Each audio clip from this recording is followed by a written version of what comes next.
मुकाबले है आदित्य ठाकरे और दूसरा ठाकरे परिवार का दूसरा वारिस वहां पर नागपुर दक्षिण पश्चिम से फडणवीस आगे चल रहे, इसमें कोई दो राय नहीं थी। यहाँ पर तो होना ही था। आदित्य ठाकरे पहला रुझान आ गया है। मुंबई से भी आदित्य ठाकरे इस वक्त आगे चल रहे हैं।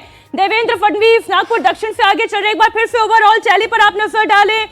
महाराष्ट्र की सीटों के रुझान क्या कहते हैं? बीजेपी अपने सहयोगियों के साथ 47 सीटों पर लीड, कांग्रेस अपने सहयोगियों के साथ 30 सीटों पर लीड दिखाई दे रही है। मुकाबला तो सौरभ बराबर का दिखाई दे रहा है। अलग अलग पार्टियों की बात कर ले। महाराष्ट्र में बीजेपी 21 सीटों पर इस वक्त आगे चल रही है। शिवसेना शिंदे 12 सीटों पर इस वक्त लीड कर रही है। यानी महायुति को आप देखें अगर तो 22 और 12 34 सीटें और एनसीपी अजीत पवार 10 सीटों पर 44 सीटों पर इस वक्त महायुति आगे चल रही है।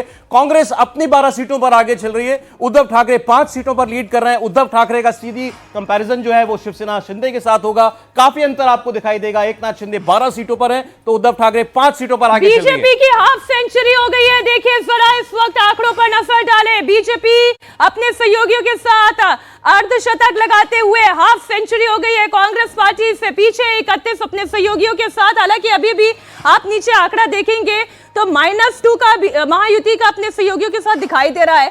यानी कि अभी और बढ़ना है। ये देखिए कहते कहते यह तो एक घट गया है। कांग्रेस पार्टी अपने सहयोगियों के साथ आप देखिए इस वक्त 33 सीटों पर नजर आ रही है। अगर ये ही ट्रेंड जारी रहता है कांग्रेस पार्टी, हम ये कहेंगे महाविकास आघाड़ी बेहतर प्रदर्शन करिए। प्रदीप जी नहीं, निश्चित रूप से कर रहे। देखिए ये पोस्टल बैलेट है, इसको देख ये पिछले 10-12 सालों में जो जिस तरह से ट्रेंड दिखा है, एक समय था जब बीजेपी हमेशा आगे रहती थी पोस्टल बैलेट में, लेकिन पिछले 10-12 सालों में ये ट्रेंड बदला है। बीजेपी को उतना समर्थन पोस्टल बैलेट में नहीं मिलता, मतलब सरकारी कर्मचारियों को नहीं मिलता।